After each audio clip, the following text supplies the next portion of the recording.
Previously, we have been storing a single data inside a variable like var name equal John.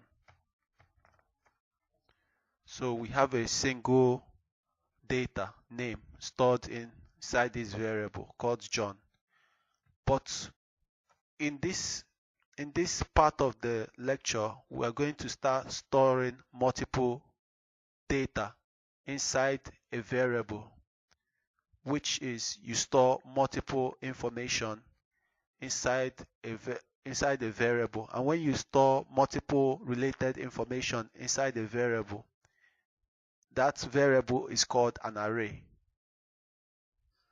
A square bracket is used to store an array. And then you can see in this array that I've created here, class register, this class register is used to store related items. You can see we use the class register, which is the variable we created, and we used it to store related items, which are the people inside the class, like John, Paul, Peter, and Ben are inside the class. And then if you console.log the array, console.log, if you console.log the array, which is class register, you will see it will produce that array. Let's run the code. So you can see here inside the console, it produces all the items inside the array. So here we're storing one item inside our container, but here we store multiple items that are related inside our container, which is class register. So array is used to store items that are related inside a variable. We can calculate the total item inside our array with the .length method. So here we write the name of the array and we use .length to calculate the number of items we have inside our array. Let's cancel this. And then let's run the code. Let's clear our console. And then if we run the code, you can see it gives us 4.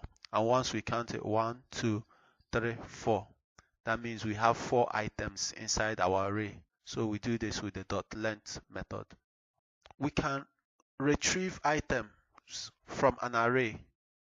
Let me show you how we can retrieve items from our array. Let's cancel this. To retrieve an item from our array, if we want to retrieve an item from our array, we can use this method. We can write the name of the item.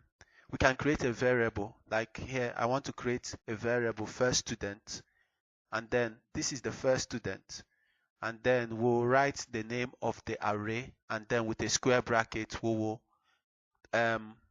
write the position of the array that we want to collect. So like if you want we are counting in indices, so we have to count from 0, 1, 2, 3. So we'll count from 0, 1, 2, 3. So that my first student is going to be John. So with this code now, I can retrieve the first student in our class register. So if I console.log first student, let's see what it will give us. Let's clear our console. See, it gave us John. So with this now we can get our first student, which is John. So class register to the index of 0, you will use the square bracket to collect the first index. If we wanted to get this one, which is 0, 1, 2, 3, we'll come here and write 3. Even though we know we'll write 3. So in this case, it's going to give us Ben. So you can see it gave us Ben. If we want 1, if we want 1 and we run it, it's going to give us Paul. So that's how you retrieve item from your array. Let's cancel this to code. We will not be needing it for the next example. The next example is includes. We can find out if a particular item is inside our array with this code. If we write this code, class register dot includes. Let's say maybe let's see if it includes the name Peter. So this here will give us a boolean. A boolean is something that gives you a true or false. So we're asking our array if it includes the name Peter, which we wrote here. So it's supposed to give us a boolean which is true. Clear console. So let's run it. You will see it gave us true. So the name Peter is inside the array. Let's write a name that's not there. Let's say pet is the name pet inside the array. So let's run it. It says false, that the name pet is not inside the array, and if you check it, it's true. So that's how you find out if an item is inside your array with the method of includes. Since .includes gives us a true or false, we can use it in our if-else statement. Let me show you how the example works out.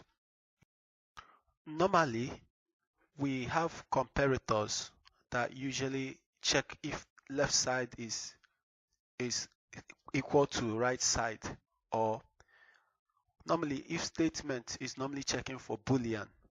So since this will give us a value, class register.include includes pet gives us a value of false. It will not go through this code now. But if this was true, if we had like .includes Peter, we know that is true, then it will go and render this code. But if we put something that is not inside, that gives us false, that means this code will not run. Let me do the else. In case if this code doesn't run, it has another alternative that you can follow. So okay, let's put semicolons here. So this normally our if statement is looking for true or false. So let's run this code. If this is not true, it will come in the else. It will not follow this. It will not enter these curly braces, but it will come where there is the else and render the code inside the else. But if this is true, then it will render this code and stop.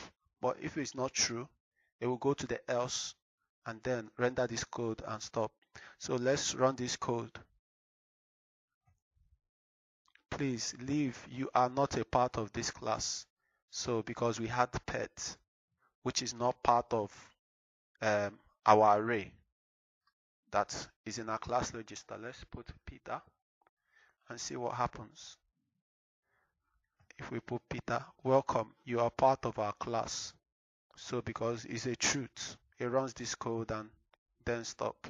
Let's try for John.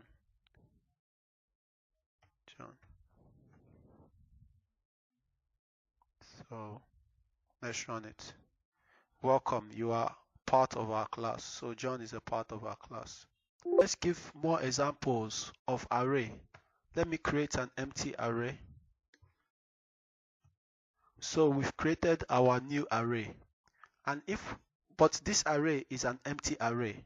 If we want to add item to the array, then what we will do is we will use the .push method. We'll write the name of the array and then add .push and then add the item we want to push inside it.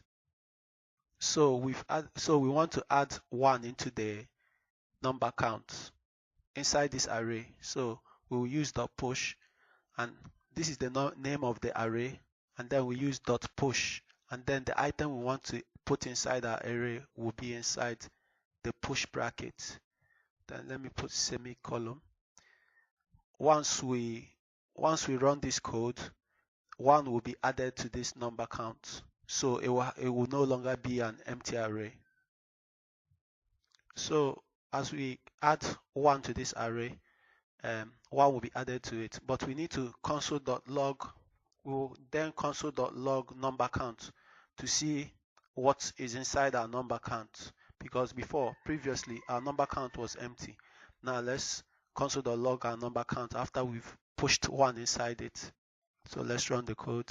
You can see now there's 1 added to our array. Let's try and add more numbers and see what our number count will have. If we add like 2, and we can add 3.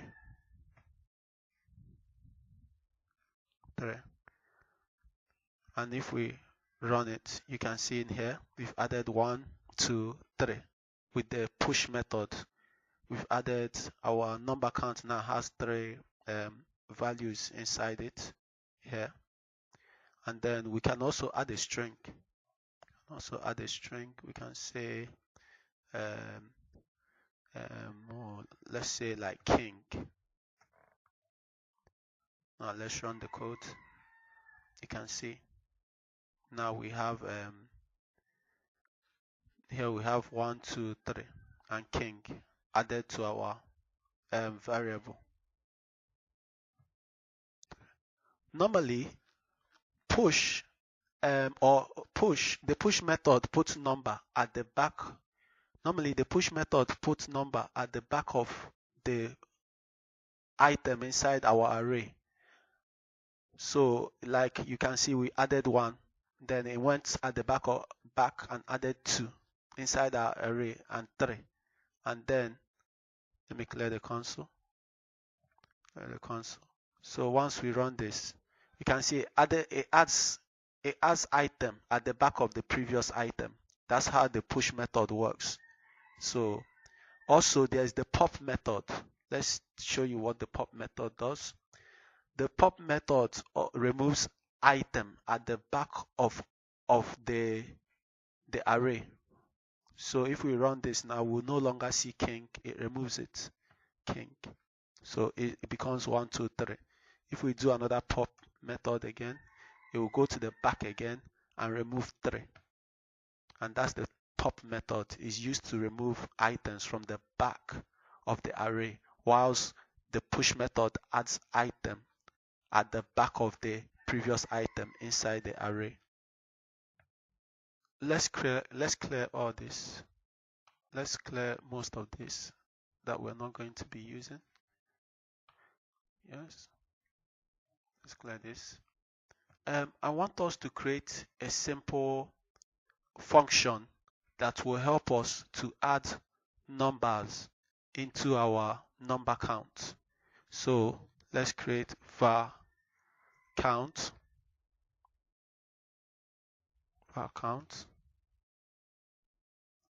equal, let's make var count equal 1, and then we can go and create our function. So we can, you know how to create a function. Let's call this function input, because it will be helping us to add numbers. It will be helping us to add numbers inside our, will help us to be adding numbers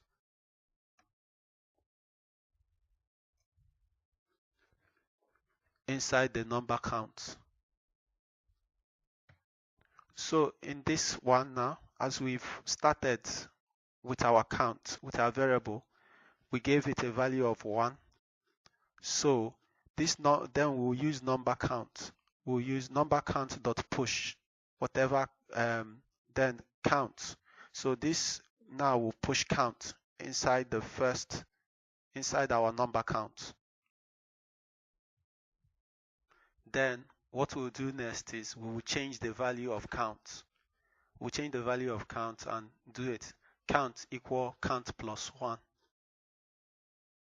So in this first case, it's going to add count, which is number 1 here. Then we increase the value of count by 1. So after here, we change the value of count, it will be 2. Then what we will do is console.log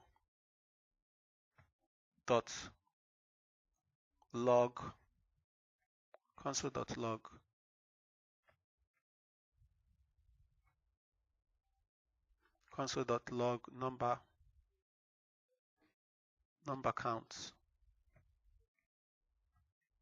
We'll do is console.log number count. So in the next phase, this count will be 2. So we're using this second step, we're using it to increment count. And then, but this will output the number count first, the first value, then it will go to the second one. So let us clear the console. So we clear the console. Once we call input of count, input, we'll see that it will add a value there. So you can see it's added 1. This first one now is added there. Now the second phase is going to add another 1 there. So let's call on input again. Once we call on input again, it's going to be 2. Now once we call on input again, it's going to be 3. If we do it the fourth time, it's going to be 4. Then we do it another time, 5. So that's how we created an input that adds item inside our number count array. Let's create a function that sometimes gives us a string and sometimes gives us a number. We're going to use if-else statement and modulus to create this function. We will start by writing if statement. We will say that whenever count is modulus of 3, whenever count's modulus 3 equals 0 and count modulus 5 equals 0, then number count dot push should put hell king. So hell king will be inside the number count. So that's our first if statement. Then we write the else if count modulus 5 equals 0, then we'll write number count dot push king. Then it will give us this this string. Then we write this code also. Else if count modulus 3 equals 0, then it will give us this string hell.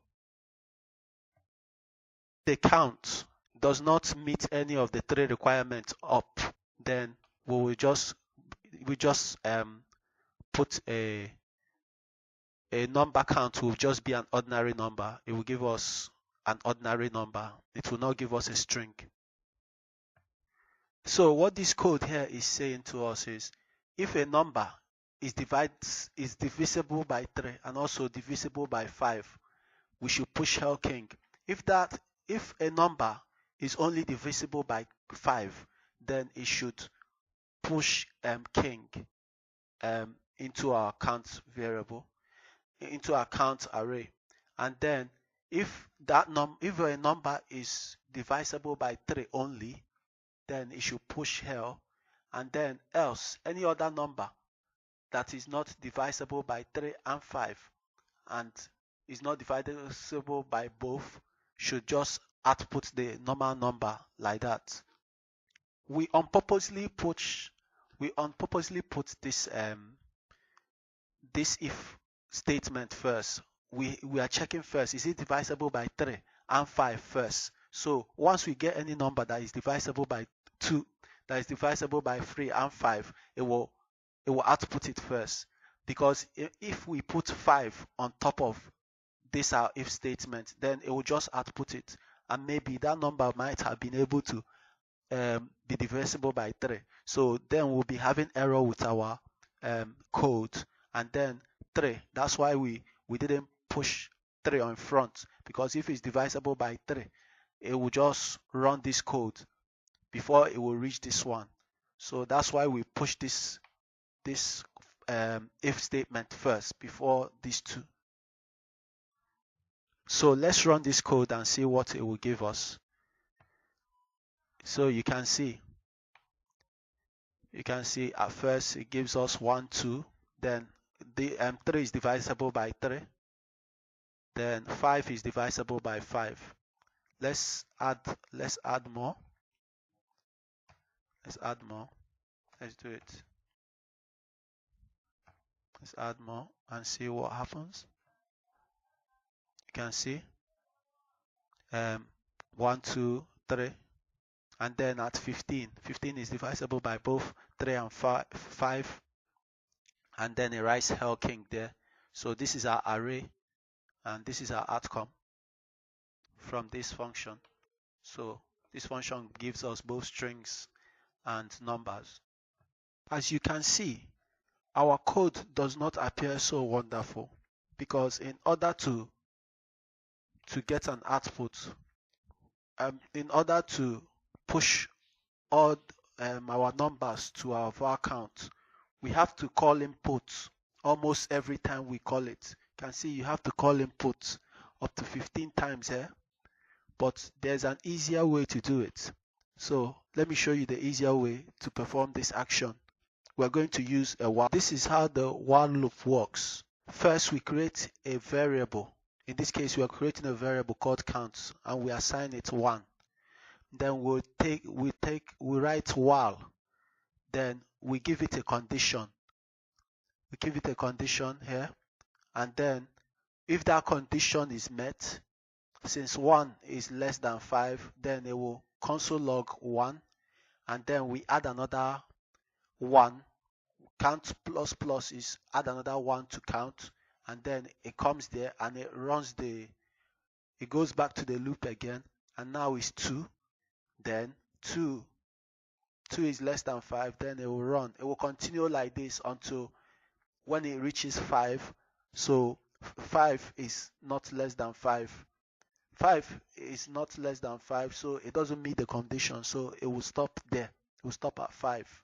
If we put it at 10, it will stop at 10, and it will only run it for 9. It only console log for 9. So that's the while loop for you. So let us use the while loop inside this function. Rather than calling our input so much time, we're going to call it only once. We're going to call our input only once, but with while loop now, we're going to only call it once. So let's write while loop for this code. So we have added a while loop here. You can see we've added it at the top. Wow, we already have a count up, and the count we initialized it as 1. So that 1 will come down here, and since 1 is less than or equal to 100, then this code will run. And then if we click here, we see our while loop stops here. It stops at this count. So we have to stop it as this count, as we showed you previously. So here, let's cancel it and do it plus plus. And we do plus plus. So it will be counting. It's once it does 1, it will go back and do 2 until it passes 100. Once it's 100, it will also perform, because we're saying less than or equal to 100. But if it reaches 101, it will not perform the code again. So all we have to do is just call input once. If it was our previous code, we had to call input up to 100 times, which is not so wonderful, and it can cause error. So once we call run, we can see it runs the code for us. You can see 1, 2, hell at 3, 4, king at 5, and then it will also come here and say hell king at 15. So that's how we use while loop to make our code more easier and to automate our codes. Let me introduce you to the for loop. It is similar to the while loop. It is used to run a code several times. So how we start the for loop is by we initialize the value of count. This is the starting point. Then the ending point is when the value of count is less than 10. Once it reaches 10, the iteration stops. It stops counting out there. And then this is the change. This is where you do 1. Once you carry 1 and then it runs in the code, you add it 2, then it comes and run again it come and check here whether it's less than 10, then the code can run if it meets the criteria, but if it doesn't, then it stops at that stage.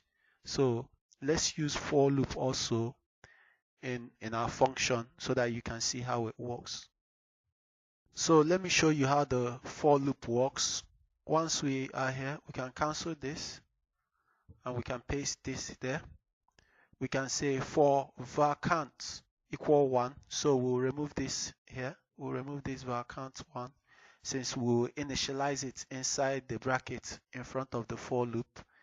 Then we'll say where we want to stop. For here, I want to stop at 100. To stop at 100 when count is less than or equal to 100. That's our stopping point. Once we have count here, that means we have to remove the count that is here. So if we check our for loop, it starts from here and it ends here.